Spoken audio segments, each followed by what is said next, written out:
make excuses for the antonym woman. One excuse is that she's a victim. Poor dear, she's had all of this awful stuff happen in her life. We cannot play the victim card. And it's so popular today. Not even in the church can we play this victim card. We need to take responsibility for our own sound-mindedness, no matter what your background is, no matter what you have experienced or what your present circumstances are. You have the opportunity to be a sound-minded woman. And then another area that we struggle with in our culture, even in the church, is idolatry. And you're going, huh? What? Idolatry? Yeah. We worship at the altar of our feelings, as women especially in this culture. Idolatry has been taught to us from our childhood up. Let me give you a couple of phrases that will help you understand that you have been brainwashed by the media, by movies, TVs, books, even Christian books, to do such thing as follow your heart.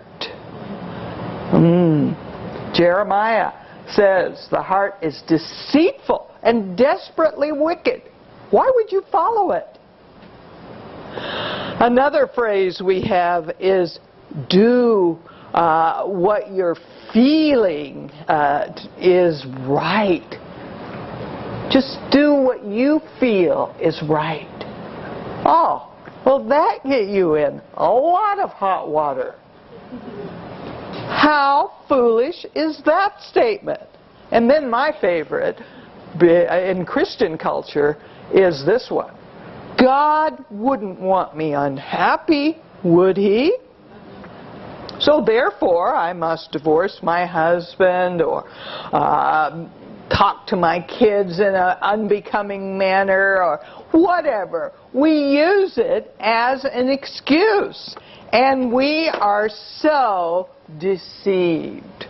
Dear ladies, whether we like it or not, this scripture is found in our Bible. It is not on my top 10 list of favorite scriptures, I assure you, but nonetheless, it's in the Word. 1 Timothy 2:14, it says, "And Adam was not deceived, but the woman, being deceived, fell into transgression." And we have inherited that deception gene from our mother Eve, and every one of us, in spite of the fact that we like to believe we are intelligent and clever, and above all of this, we can be deceived. To help you realize how to do this, how to stay focused and sound-minded, we have a wonderful chart in Titus 2, and it's this one. This has to do with your thought life, and this is the way to become more sound-minded by working on your thoughts. Your thoughts produce your feelings. Your feelings produce your actions. Your actions produce your habits. Your habits, a lifetime of habitual actions, will produce your character. Now, in our culture, we start with the second line. And we say, oh, I don't feel like I love him anymore. I've lost that love and feeling, and it's gone, gone, gone. Well, we tend to say, Nothing I can do about it. We throw up our hands and say, can't help it, it's just the way I feel. That is not true. It is totally and absolutely wrong. It is something that we can change. If you are thinking, I can't do anything about yourself, I can't do anything right, you're producing a feeling. If you are thinking to yourself, he is such a jerk, such a loser, so insensitive, such a clod, you're going to produce another set of feelings.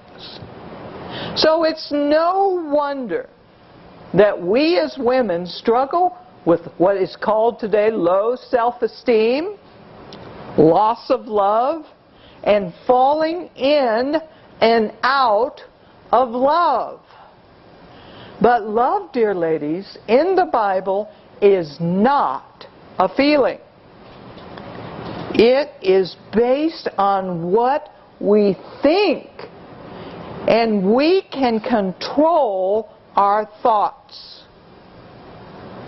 Remember, a sound-minded woman has self-control. She can control what she is thinking. And if you get this process going in the negative way, your thoughts, negative thoughts, producing negative feelings, producing negative actions. Maybe every time you think about your husband, it makes you so angry and you think he's just such an idiot.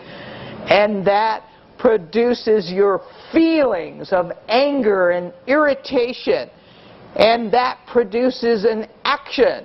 You go in that kitchen and you slam that cupboard door. That action becomes a habit.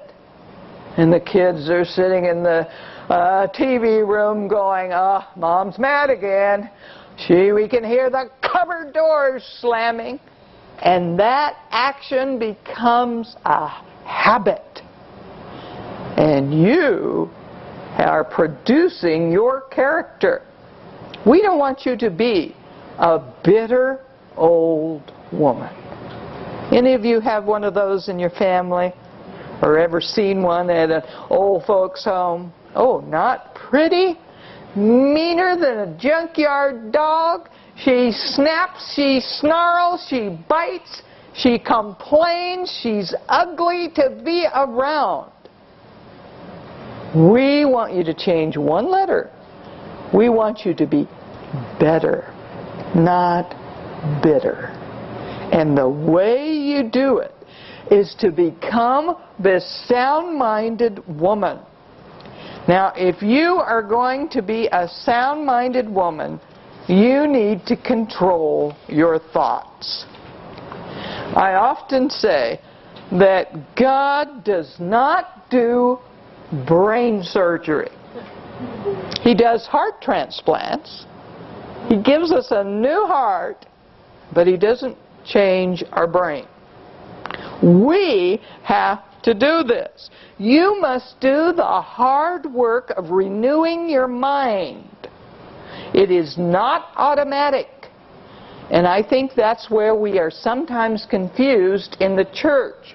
We think when we accept the Lord, when we begin to walk in the Lord, read the Word, pray, that somehow things will automatically change. But that is just not happening. Our God does not do magic.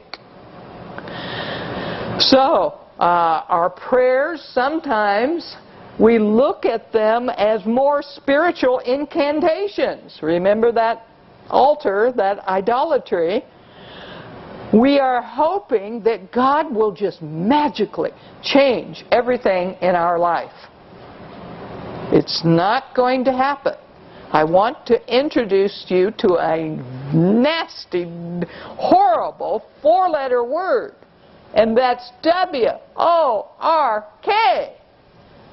As someone has wisely said, nothing in